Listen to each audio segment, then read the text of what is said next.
उनको किसी सक्षम अथॉरिटी पर भरोसा नहीं है तो सुप्रीम कोर्ट जाएं, हाई कोर्ट में जाएं। बद्रीनाथ केदारनाथ मंदिर समिति की कोई भूमिका नहीं रही है और न ही प्रदेश सरकार का किसी प्रकार का कोई लेना देना रहा है उस मामले में। देखिए, एक संत के रूप में मैं स्वामी अभिमुक्तेश्वरानंद जी का बेहद सम्मान करता हूं, किंतु आप भी जानते हैं कि स्वामी अभिमुक्तेश्वरानंद जी की सुबह शाम लगातार प्रेस कॉन्फ्रेंस करते रहते हैं और इतनी प्रेस कॉन्फ्रेंस तो शायद राजनेता भी नहीं करते होंगे जितने स्वामी अभिमुक्तेश्वरानंद जी करते हैं। और विवादों को खड़ा करना, सनसनी फैलाना और चर्चाओं में रहना स्वामी अभिमुक्तेश्वरानंद जी की फितरत में शामिल है। उन्होंने केदारनाथ जी को लेकर के, केदारनाथ धाम में सोने के गायब होने को लेकर के जो बयान दिया है बेहद दुर्भाग्यपूर्ण है और मैं स्वामी अभिमुक्तेश्वरानंद जी से अनुरोध भी करना चाहता हूं और उनको चैलेंज भी करना चाहता हूं कि वो तथ्य लाएं सामने, साक्ष्य लाएं और उसके साथ में वो सक्षम अथॉरिटी के समक्ष जाएं और सक्षम अथॉरिटी के सामने तथ्य प्रस्तुत करें, जांच के लिए मांग करें। और अगर उनको किसी सक्षम अथॉरिटी पर भरोसा नहीं है तो सुप्रीम कोर्ट जाएं, हाई कोर्ट में जाएं, जनहित याचिका दाखिल करें और उसके जांच की मांग करें अगर उनके पास वास्तव में किसी प्रकार के कोई साक्ष्य हैं। और नहीं तो बेवजह किसी प्रकार के विवाद खड़ा करना, केदारनाथ जैसे धाम पे की गरिमा को और उसके जो महत्ता है उसको ठेस पहुंचाने का स्वामी अभिमुक्तेश्वरानंद को बिल्कुल भी अधिकार नहीं है। और केवल विरोध करने के लिए, सनसनी फैलाने के लिए और कांग्रेस के एजेंडे को आगे बढ़ाने के लिए अगर वो कार्य कर रहे हैं तो ये बेहद दुर्भाग्यपूर्ण है। और मैं यहाँ पर यह भी स्पष्ट करना चाहूंगा कि जैसे हमने पूर्व में भी जब ये विवाद उठा था तब भी हमने स्पष्ट किया था कि केदारनाथ धाम में जो गर्भगृह को स्वर्ण मंडित कराया गया है उसमें बद्रीनाथ केदारनाथ मंदिर समिति की कोई भूमिका नहीं रही है और न ही प्रदेश सरकार का किसी प्रकार का कोई लेना देना रहा है उस मामले में।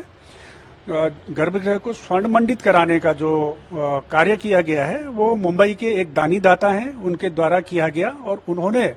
अपने ज्वेलर्स के माध्यम से ही कार्य संपादित कराया। मंदिर समिति ने ना ही सोना खरीदा और ना ही उन्होंने मंदिर समिति को सोना दिया है। उन्होंने स्वयं के माध्यम से, स्वयं के कारीगरों के माध्यम, स्वयं के ज्वेलर्स के माध्यम से कार्य संपादित कराया। और उनके बारे में, उन दानी दाता के बारे में यह भी कहना चाहूंगा, मैं बताना चाहूंगा आपके माध्यम से कि उन्होंने देश के तमाम मंदिरों में स्वर्ण के कार्य कराए हैं। उनमें काशी विश्वनाथ से लेकर, सोमनाथ से लेकर के, मुंबई के सिद्धि विनायक से लेकर के, अयोध्या में राम मंदिर में और इससे पूर्व उन्होंने 2005 में बद्रीनाथ में भी ये कार्य कराया था। और वो एक बहुत बड़े दानी हैं और इस प्रकार के घटनाक्रमों से, इस प्रकार के आरोपों से जो हमारे दानी दाता हैं, जो हिंदू धर्म को संवर्धन और संरक्षण के लिए कार्य करते हैं, जो धार्मिक संस्थाओं को इस प्रकार का दान देते हैं, उनकी भावनाओं को भी ठेस पहुंचती है। तो इसलिए मेरा स्वामी स्वरूप ये अभिमुक्तेश्वरानंद जी से अनुरोध है कि उनके पास किसी प्रकार के साक्ष्य हैं, केवल प्रेस के सामने बयानबाजी न करें, सक्षम अथॉरिटी के पास जाएं, जांच की मांग करें। और इस बारे में जो उन्होंने कहा कि 228 किलोग्राम सोना चोरी हुआ, मैं इस बारे में एक बात और भी आपके माध्यम से स्पष्ट करना चाहूंगा और पूर्व में भी हम ये स्पष्ट कर चुके हैं कि जो केदारनाथ धाम के गर्भगृह में जो दानी दाता द्वारा जो स्वर्ण लगाया गया है उसके लगभग वो 23 किलोग्राम के करीब है। और क्योंकि उस समय जब ये स्वर्ण मंडित किया जा रहा था गर्भगृह को, उस समय उससे पूर्व वहां पर गर्भगृह में चांदी की प्लेटें थी और चांदी की प्लेटों का जो वजन था वो 230 किलोग्राम था। तो मीडिया के कुछ लोगों द्वारा ये अनुमान लगाया गया कि चांदी की प्लेटें 230 किलोग्राम की हैं तो स्वाभाविक रूप से सोने की प्लेटों का वजन भी 230 किलोग्राम होगा। तो इस बात को प्रचारित हुई, लेकिन सोने की प्लेट और चांदी की प्लेट में काफी अंतर होता है। जो चांदी की प्लेट होती है वो पूरी तरीके से चांदी से ही निर्मित प्लेटें होती हैं, जबकि जो सोने की प्लेटें होती हैं, सोने की प्लेटें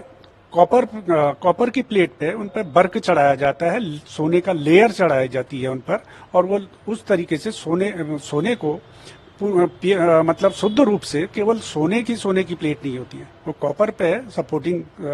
वो रहता है और उस कॉपर के प्लेट की डिजाइन बनते हैं, उन डिजाइनों पर सोने की लेयर चढ़ाई जाती है। तो जो केदारनाथ धाम में जो स्वर्ण लगाया गया है वो 23 किलोग्राम करीब सोना है उसमें और 1000 किलोग्राम करीब वो तांबे की प्लेटें हैं। और ये तकनीकी पूरे देश में जितने भी मंदिरों में स्वर्ण को लेकर के जो भी कार्य हुए, चाहे वो तिरुपति बालाजी हो, चाहे गोल्डन टेम्पल हो, सभी जगह इसी तकनीक के आधार पर स्वर्ण मंडित कार्य कराए जाते हैं। तो इसलिए मेरा फिर एक बार मैं ये कहना चाहूंगा कि स्वामी अभिमुक्तेश्वरानंद जी को इस प्रकार के दुर्भाग्यपूर्ण बयानबाजी नहीं करनी चाहिए, और वो साधु संत के रूप में अपने को प्रदर्शित करते हैं, और संत होने के नाते उनको इस प्रकार के दुष्प्रचार नहीं करना चाहिए, और संत के रूप में उनको सद्भाव का संदेश देना चाहिए, समाज में अच्छे संदेश देना चाहिए, बजाय कि इस प्रकार के हिंदू धर्म के प्रति, जैसे पूर्व में भी उनके कई बार बयान आते रहे हैं, राम मंदिर के समय में भी उन्होंने विरोधाभासी कई तरीके के बयान दिए थे। तो इस प्रकार के उनको बयानबाजी नहीं करनी चाहिए और कांग्रेस के एजेंडे के अनुरूप नहीं चलना चाहिए।